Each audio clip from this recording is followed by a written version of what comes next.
ନମସ୍କାର, ଜୟ ଜଗନ୍ନାଥ। ସମସ୍ତଙ୍କୁ ଏକ ସୁସ୍ଥ, ସୁନ୍ଦର, ସ୍ୱତନ୍ତ୍ର ନୂଆ ବର୍ଷର ଶୁଭେଚ୍ଛା ଓ ଶୁଭକାମନା। ମୋର ଆଜିର କବିତା ଖୁସିର ପିୟୁଷ। ନୂଆବର୍ଷ ଆସୁଅଛି ପୂର୍ଣ୍ଣତାର ତୂର୍ଯ୍ୟନାଦ କରି, ପୁରାତନ ବର୍ଷ ତାକୁ ନୀରବରେ ନେଉଛି ଆଦରି। ଚୁପି ଚୁପି କୁହେ ସେ ନୂଆବର୍ଷ କାନେ, ତୋ ପରି ଆସିଥିଲି ମୁହିଁ ବହୁ ପ୍ରତିଶ୍ରୁତି ନେଇ, ମୋ ସାଥେ ସବୁ ପୁଣି ନେଉଛି ଫେରାଇ। ସବୁ ନବୀନତା ଆଣେ ମନରେ ଆନନ୍ଦ, ସବୁ ନୂଆ ଭରିଦିଏ ମନରେ ପୁଲକ।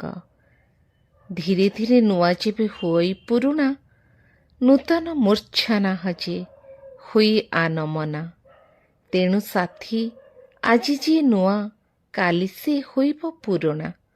ବର୍ଷ ନୁହେଁ ମଣିଷର କର୍ମ ଆଣେ ନୂଆ ସମ୍ଭାବନା। ମଣିଷ ମରଇ ସିନା, କର୍ମ ତାର କେବେ ବି ମରେନା। ତେଣୁ ନୂଆ ବର୍ଷ କରୁ ଜୀବନର ନୂଆ ବିଶ୍ଳେଷଣ, ଦୂର କରୁ ଅସତ୍ୟ ଶିଖରରୁ ଅହମିକାର ଆବରଣ।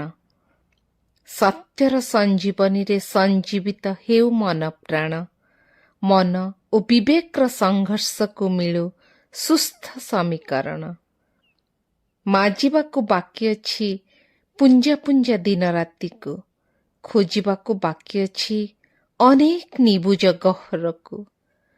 ପୂର୍ଣ୍ଣଚ୍ଛେଦ ଟାଣିବାର ଅଛି ଅସରନ୍ତି ପ୍ରଶ୍ନବାଚୀକୁ, ଛଡ଼େଇବାକୁ ଅଛି ପରସ୍ତ ପରସ୍ତ ଅନ୍ତର୍ଘାତୀ ଶିଉଳିକୁ, ଛିଣ୍ଡାଇବାକୁ ଅଛି ଯେତେ ସବୁ ଅଡ଼ୁଆ ସୂତାକୁ, ପୋଛିବାକୁ ଅଛି ଲୁହ ଝରାଉଥିବା ଆଖିକୁ, ଖୋଲିବାକୁ ଅଛି ଶ୍ୱାସରୁଦ୍ଧ କଣ୍ଠକୁ, ଆଣିବାକୁ ଅଛି ବାକ୍ୟ ଆଉ କର୍ମରେ ସମତା, ଆଚରଣ ଉଚ୍ଚାରଣ ମଧ୍ୟରେ ଏକତା।